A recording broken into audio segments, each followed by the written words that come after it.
Okay, we have a radioactivity problem.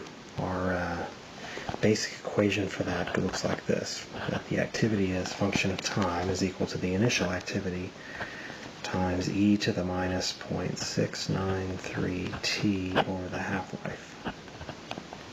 Or if you prefer, it's a naught e to the minus lambda t. Okay, but here we have to find the half-life, so I think I'm just going to stick with this big fat formulation. Now, we're told here that A over A naught, the current activity, is only 85% of its initial activity. So that means the ratio of A over A naught is 0.85. Okay? So 0.85 is equal E to all of this. Alright.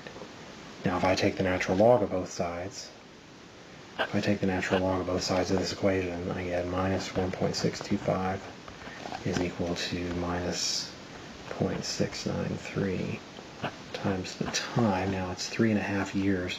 I'm going to go ahead and keep this in years because that'll keep my half-life in years. Okay? As long as t and the half-life are in the same units, it doesn't matter what units you use. Okay, so the half-life is negative 0.693 times 3.5 over negative 1.625. which is 15 years. Okay, so there's the half-life of the substance. That's part A. Part B, they're given an activity. Okay, so the activity is 0.055 millicuries.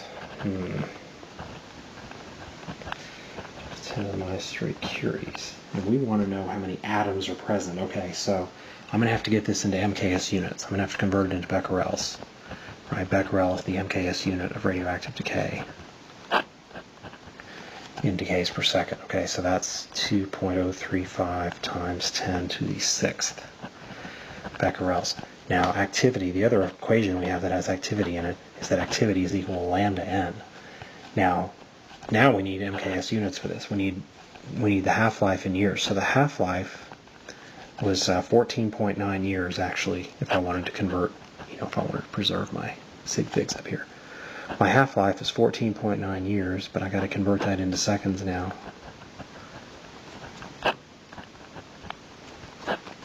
So that's 4.71 times 10 to the 8th seconds. All right? And so now lambda is, lambda up here is 0.693 over the half-life. That's another equation that's got lambda in it. That's how to convert from the half-life to decay constant. So if I take 0.693 and divide by the half-life in seconds, I get lambda is 1.47 times 10 to the minus 9 decays per second. Okay? In other words, that's what lambda is basically, is the probability that this atom is going to decay at any given time, in any given second. Right? Now,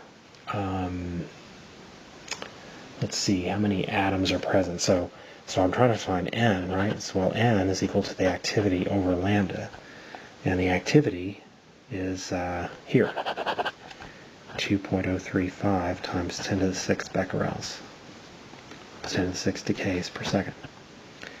And lambda is 1.47 times 10 to the minus 9 decays per second. So the units are all going to go away, and you're going to be left with just n, a number, unitless number, which is 1.4 times 10 to the 15th. That's how many atoms you need. 1.4 times 10 to the 15th. All right, that's it. We're done.